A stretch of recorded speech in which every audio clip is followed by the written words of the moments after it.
Hey guys, Assalamualaikum. It's me Nina and welcome back to Nina Story. Okay guys, baru-baru ni Nina banyak terima komen-komen dan juga tag dekat TikTok tentang seorang perempuan yang dikenali sebagai Lady Jane. Sebelum Nina teruskan penceritaan, Nina nak minta maaf dulu kalau suara Nina ni mungkin agak berbeza pada korang punya telinga. Okay, disebabkan Nina sekarang ni baru je lega daripada demam, tapi ya, masih dalam proses penyembuhan. Jadi ya, Alhamdulillah masih lagi sihat dan diberi lagi kesihatan. Dan minta maaf juga kalau Nina lambat buat video sebab ya beberapa hari lepas Nina pun tak sihat. Jadi itu sajalah. Okay, jadi kalau korang nak tahu siapa sebenarnya Lady Jane ni, dia pernah memerintah England selama 9 hari. Jadi dia pernah menjadi Ratu England. So dia merupakan Ratu England yang memerintah England dan tempoh yang paling singkat dalam sejarah diorang. Yang paling lama memerintah England jatuh kepada Ratu Elizabeth II yang mangkat baru-baru ni. Jadi hari ni Nina akan bahas sikit lah tentang siapa sebenarnya Lady Jane dan kenapa sekarang ni nama dia disebut-sebut dekat social media. So without wasting any time, let's get started.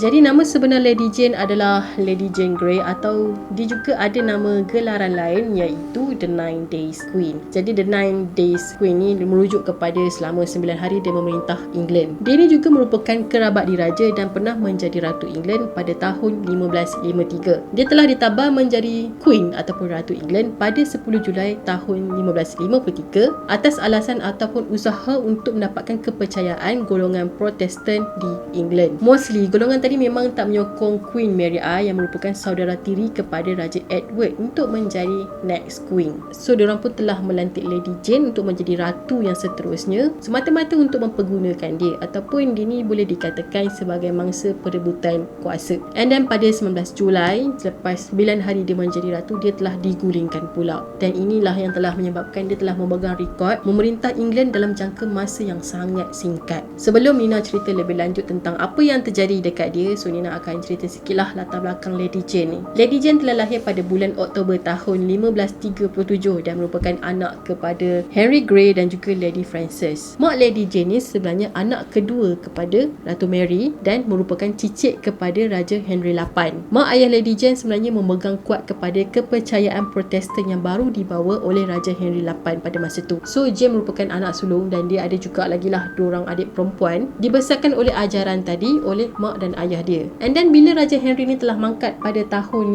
1547, putera Edward yang pada masa tu baru berusia 10 tahun telah ditabah menjadi Raja England yang baru. Isteri Raja Henry yang bernama Catherine Parr merupakan isteri ke-6 Raja Henry tadi, dan dia juga adalah isteri last Raja Henry, telah berkahwin dengan seorang lelaki yang bernama Seymour selepas Raja Henry ni mati. Kalau korang nak tahu, Catherine Parr ni dia dah kahwin sebanyak 3 kali tau selepas kematian Raja Henry, dan dia telah memegang rekod sebagai ratu yang paling banyak kahwin dalam sejarah England. So Catherine Parr dengan husband dia yang baru bernama Willie Seymour tadi tu mula tertarik dengan Jane. Diorang pun pujuklah mak ayah Jane untuk benarkan diorang ni jaga Lady Jane. Lepas tu diorang telah berjanji dengan mak ayah Lady Jane. Diorang kata diorang akan cari jalan untuk jodohkan Lady Jane dengan Raja Edward. Jane pada masa tu digambarkan sebagai seorang yang bijak pandai dan sedang meneruskan pengajian dalam bahasa Latin, Yunani dan juga moden. Bukan tu je, Jane juga merupakan pendamping utama kepada Ratu Catherine. Jadi mana-mana je Ratu Catherine ni pergi, Jane ni akan ikut. Tak lama kemudian, Catherine Parr ni pun nak bersalin lah anak dia dengan Willie tadi. So Jane pun ikut. So diorang ni telah pindah dari London. Tapi tak lama kemudian, Catherine ni telah meninggal disebabkan demam darah lepas dia melahirkan anak diorang. Lepas Catherine Parr meninggal, suami dia Willie tu memang dah tak teruskan dah rancangan diorang untuk satukan Lady Jane dengan Raja Edward. Kemudian pada tahun 1549, Willie ni telah dikenakan hukuman pancung atas kesalahan membelot. So segala plan daripada awal tadi nak satukan Lady Jane dengan Raja Edward memang terbengkalai lah. Lepas dari kejadian tu, Lady Jane pun baliklah ke pangkuan family dia yang berada di Bradgate Park. Masa dia dah balik ke pangkuan family dia, Lady Jane ni sebenarnya dah mendapat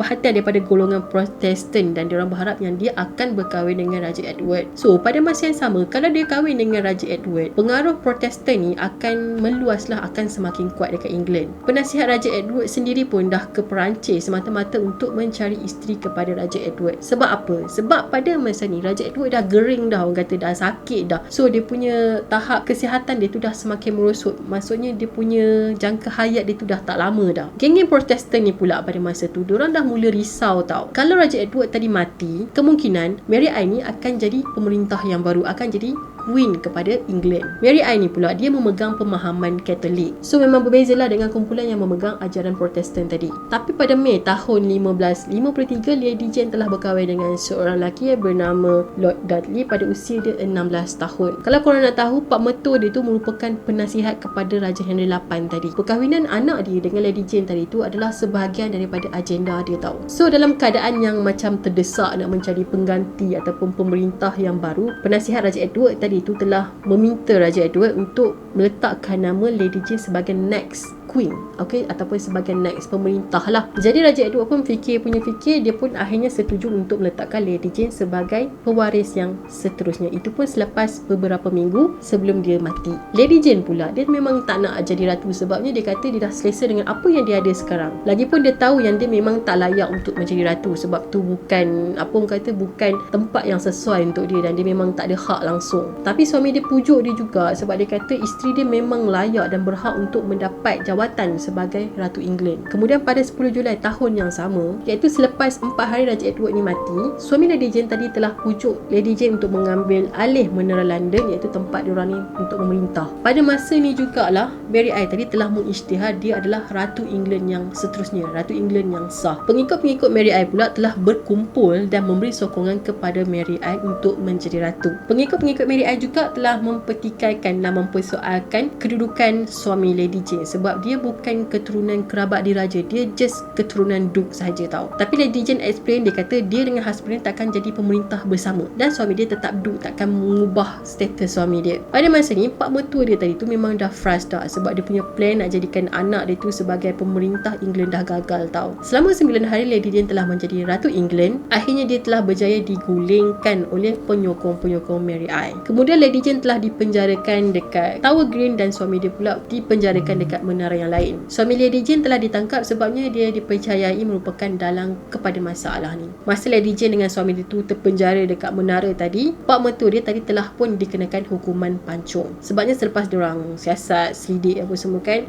pak mertua dia adalah dalang di sebalik semua ni. Dalam keadaan terdesak, Lady Jane ni pun tulislah surat kepada Mary I, dia minta pengampunan. Lady Jane pun mengaku yang dia dah ambil hak orang lain yang bukan milik dia. Lepas tu dia kata benda apa yang terjadi sekarang ni bukan dia seorang yang buat, ada orang lain yang terlibat, dan dia memang pertahankan diri dia. Dia kata dia tak bersalah, sebabnya dia memang tak suka dengan apa yang tengah jadi sekarang ni. Lepas Mary I dapat surat daripada Lady Jane tadi tu kan, so dia pun balaslah surat tu. So dekat surat tu nampaklah macam adalah tanda-tanda dia akan mengampunkan Lady Jane. Tapi tahun depan tu ayah Lady Jane telah join satu pemberontakan untuk menentang Ratu England, iaitu Mary I tadi. And then ayah Lady Jane ni kena tangkap semasa dia bersembunyi dekat rumah dia, dan dia telah dijatuhkan hukuman mati. Masa ni Mary I baru terfikir, kalau dia biarkan Lady Jane ni bebas dan hidup, kemungkinan besar nanti akan ada pemberontakan yang akan menentang dia lagi. So keputusan yang paling tepat dan sesuai dibuat pada masa tu adalah dengan mengenakan hukuman mati kepada Lady Jane. Bila Lady Jane dapat tahu yang dia akan dikenakan hukuman pancung, so dia pun macam pasrah lah, dah reda dah. Dan dia pun telah tulis surat kepada family dia. Dia kata jangan sedih kalau dia mati, dia yakin dia akan dapat kebahagiaan yang abadi selepas dia mati nanti. Pada 12 Februari tahun 1554, suami Lady Jane telah dikenakan ataupun dijatuhkan hukuman pancung depan mata dia sendiri tau. Jadi Lady Jane tu memang tengok apa yang terjadi dekat suami dia. And then lepas hukuman tu dah dijalankan, semua dah settle, Lady Jane telah dibawa dengan menggunakan kereta kuda dan menuju ke Tower Green. So dekat Tower Green ni akan dilaksanakanlah hukuman pancung ke atas Lady Jane. Mata Lady Jane telah diikat dengan menggunakan sehelai kain, dan kemudian kepala dia telah dipancung dengan menggunakan kapak yang tajam. Mayat Lady Jane telah dikebumikan di Chapel Royal di Menara London. Dikatakan selepas dia mati tu, ramai yang telah ternampak kelibat dia tahu, merayau-rayau dekat kawasan tu setiap kali ulang tahun kematian dia. Ada juga yang nampak dia menaiki kereta kuda menuju ke arah rumah dia yang dah runtuh sekarang ni. Jadi orang nampak kelibat dia tahu. Sampai sekarang masih tertanya-tanya macam mana dia boleh jadi pemerintah England sedangkan dia memang tak layak. Cuma apa yang dapat disimpulkan dekat sini, Lady Jane telah menjadi mangsa perebutan kuasa.